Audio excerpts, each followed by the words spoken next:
Está no ar o 3-1.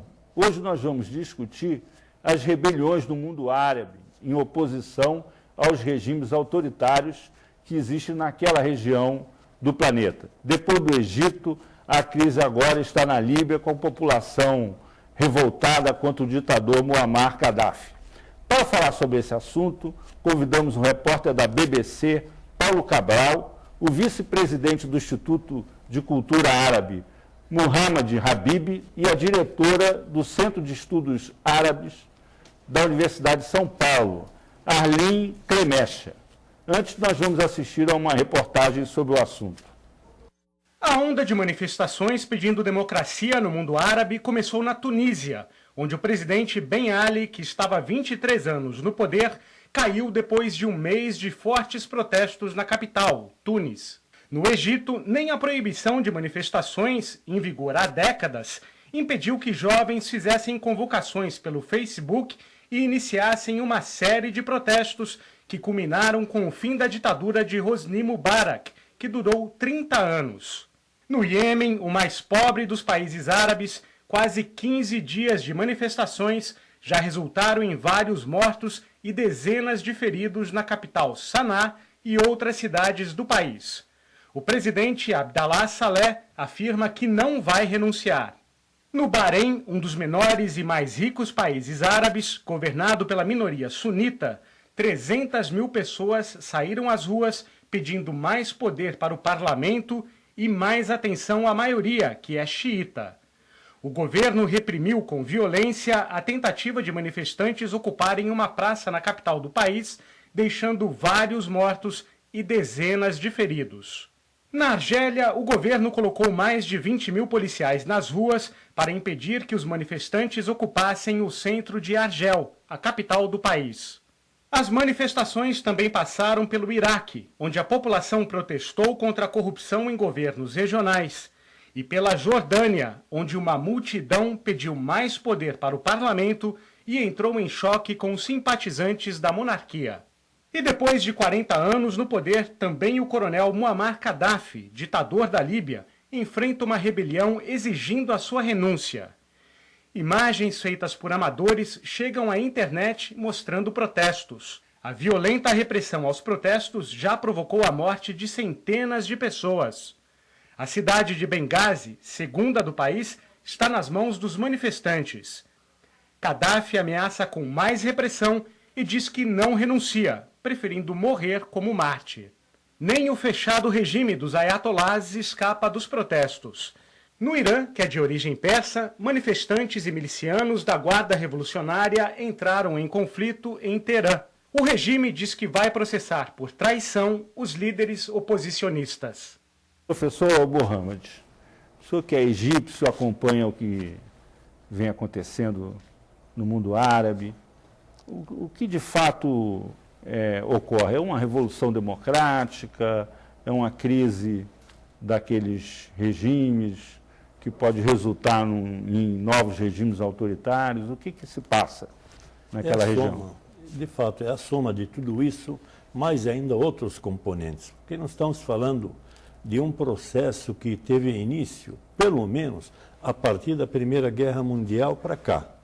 E cada dia, cada mês, havia uma gota, né, descendo para chegar a esse desequilíbrio final. Então, nós estamos passando por uma fase no Oriente Médio, onde todo o Oriente Médio sofre dramaticamente de falta de democracia, falta de respeito aos direitos humanos, falta de alimentos, de emprego, de moradia, de saneamento, de salário digno, até de emprego, né? Enfim, isso tudo está somando. Além disso, nós temos uma grande, pelo menos, omissão do Ocidente, mediante tudo o que acontecia no Oriente Médio. Era conveniente para o Ocidente manter relações com ditadores, né, de mais de 20 anos, mais de 30 anos, mais de 40 anos, para cada um desses países. Essa conveniência do Ocidente para manter este quadro, né, acabou resultando, no final, a um estado de revolta e de levante popular. Começou na Tunísia, quando um formado universitário tenta se matar por falta de oportunidade para ganhar o pão do dia, E começa então esse processo, chega até o Egito, depois vai para os demais países e hoje temos a situação dramática da Líbia. Ou seja, o Oriente Médio está escrevendo um novo capítulo na sua história em busca da sua própria dignidade. Paulo, você que viveu no Cairo, trabalhou lá, como é que você acompanha esses acontecimentos? Qual é a sua interpretação do que está acontecendo? É de fato um esgotamento de um modelo político e econômico naquela região que entrou em colapso? O que é, afinal, que está acontecendo? Olha, primeiro é impressionante ver as coisas acontecendo na prática lá. Eu morei 2 anos e pouco no Egito como correspondente da BBC, né? E sabe que eu lembro que quando eu estava lá, 2005, 2006, eu não cobri nenhuma manifestação que tivesse mais manifestantes do que policiais. A gente chamava, vai ter manifestação na Meydan Tahrir, né? Que é essa onde está tendo esses protestos. Aí chegava lá, eram 200 manifestantes assim no meio, com 300 policiais cercando. Literalmente tinha sempre mais polícia do que manifestante, né, professor Mohamed? Acho que o senhor deve ter visto isso por lá também. Então é impressionante que agora tenha... Numericamente falando, para esclarecer o que o Paulo está dizendo, o Egito tem 480 mil elementos nas Forças Armadas e mais de 1,5 milhão de policiais. Então, literalmente isso. Qualquer manifestação era cercada por um cordão humano de policiais, né? Isso não acontecia. Então, quando começou a ver na TV, eu estava aqui no Brasil já esse ano, né? E vendo essas coisas acontecendo, me impressionou bastante. Eu acho, concordo com o professor, já via isso ali fervendo, né? Nessa panela já tinha uma fervura ali acontecendo, que acabou agora eclodindo. E você sabe que eu, como jornalista, repórter, adoro chamar as coisas de fato histórico, né? Sentir que eu estou cobrindo um fato histórico, cobrindo uma revolução, mas me tem esse cheiro, assim, do que está acontecendo, me parece que está ali acontecendo sim uma ruptura, como você falava, o esgotamento de um modelo. Mas eu sempre tento me resistir um pouquinho e começar a chamar as coisas de fato histórico depois que elas se revelam efetivamente rupturas. Está me parecendo que pode ser o caso dentro desse pacote.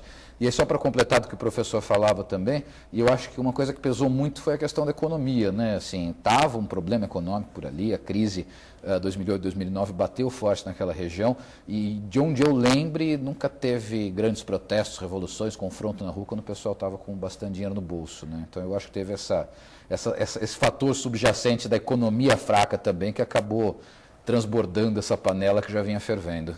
Exatamente. Professor Arlim, o que a senhora acha desse processo? Não, esse processo me parece muito bem descrito pelos dois colegas. Quer dizer, o que a gente tem é uma população nas ruas num movimento bastante sem precedentes na região, porque a última vez que na história do século XX se viu tamanha movimentação popular das pessoas na rua, no Egito, por exemplo, começando com a Alexandria, foi provavelmente na revolta de 1919, que deu origem ao partido, à formação do primeiro partido nacionalista egípcio, o WAFD. Isso foi uma revolta provocada no pós-Primeira Guerra Mundial. O professor Mohamed Habib estava falando como que isso é uma história longa, né? Um processo longo que a gente deve ter em mente. Nesse pós-Primeira Guerra Mundial, os egípcios que tentaram participar das reuniões de paz na Europa e foram impedidos. E ao retornar uma delegação, enfim, que tinha tentado participar dessas negociações de pós-Primeira Guerra Mundial, essa delegação chegando ali no porto, em Alexandria, isso causou uma revolta, uma imensa revolta popular contra isso, contra a dominação externa do Egito, a dominação inglesa do Egito, toda essa conjuntura. E hoje a gente tem as massas na rua como não vimos sequer na Revolução dos Oficiais Livres, em 52. Né? Então, é um movimento, podemos, acho sim, de se falar num fato histórico sem precedentes na região. Isso tem suas causas exatamente nos elementos aqui indicados, né? A miséria, a pobreza, a falta de liberdade de expressão, de possibilidade de organização partidária, uma opressão que era muito fortemente sentida. E para tomar dois exemplos diferentes do clima do país, né? Quem visitava o Egito nos últimos anos não sentia não podia prever o que ia acontecer, eu acredito pelo menos, né? Eu visitei o Egito, estive lá e colegas que tiveram, ninguém conseguia prever o que ia acontecer, parecia que a sociedade estava muito dormente. Anestesiada. Anestesiada, era a impressão que se tinha, e diferentemente do Irã, por exemplo, onde também eu tive algumas vezes e se sentia essa revolta popular fervendo, a juventude fervendo, como se houvesse mesmo ali uma panela de pressão prestes a explodir. Então, você tem cenários diferentes, mas uma irrupção popular que acontece, né? E quando ela acontece, parece que ela levanta aí décadas de opressão que estavam muito fortemente sentidos. Aquela aparência de um gigante adormecido, anestesiado, de fato ela existia, mas era apenas aparente. Ou seja, todas as tentativas organizadas, planejadas, a partir de grupos ou de instituições para mudar o regime no Egito, seja através de processos eleitorais, seja através de movimentos oposicionistas que visavam tirar o ditador do poder, falando especificamente no caso egípcio, todas essas tentativas que existiam e com bastante frequência, o regime eliminava, matava, jogava na cadeia e não dava publicidade para o fato. O movimento 6 de abril. Então, esse aparente silêncio, né, na realidade, é apenas aparente. E o regime tinha uma máquina muito forte, então o sistema de inteligência, ou a máquina de inteligência, os Mukhabarat, né? Mukhabarat do Egito, não perde nada para Mossad, não perdia nada para a CIA. Aliás, os três eram grandes amigos. Então, com essa união de três instituições, não havia como planejar. Eu não podia nem falar com meu irmão, com a minha mãe, que alguém já estava sabendo, né, simultaneamente. E por isso aparecia esse silêncio. O movimento de 25 de janeiro, esse levante, como ele não foi planejado, como ele não foi organizado de uma forma institucional, passou.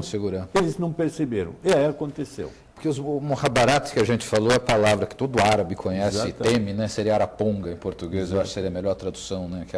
E tem muito, né? No Egito a gente sabe que, inclusive, tem muito funcionário público em geral, e polícia secreta é um emprego fácil de dar, né? Porque só dá uma carteirinha para o rapaz de polícia secreta, né? E manda ele passear na rua e dedurar os outros. Então digamos, um emprego fácil de conseguir, fácil ocupar a gente. Então, por conta disso, até tinha Mukhabarat que não acabava mais no Cairo. Eu cheguei a conhecer o meu uma vez, que veio, acabei descobrindo o que era, porque não era, acho que, muito bem treinado, né? Não me levava muito a sério.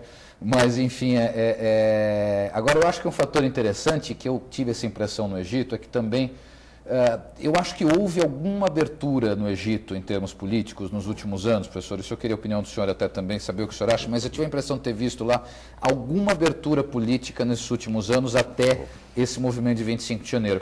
O que, de certa maneira, eu tenho a impressão que acaba, digamos, até possibilitando essa ruptura, de certa maneira. Vou pegar um exemplo extremo, Coreia do Norte. Eu acho que dificilmente aconteceria uma manifestação desse tamanho na Coreia do Norte, né? Porque no momento em que as pessoas estivessem saindo de casa para ir para a praça, né, já ia ter reprimido tudo. Você vê que as autoridades egípcias acabaram dessa vez dando, digamos, um pouquinho de corda com a qual eles acabaram se enforcando, né? Não houve, no primeiro momento, uma repressão tão violenta quanto talvez se visse 15 anos atrás. E como a Líbia está tentando e acabou que não está conseguindo. Então, eu tenho essa impressão que um pouquinho de abertura acaba dando a corda necessária para você conseguir terminar de enforcar um regime. Nós temos uma pergunta de telespectador interessante.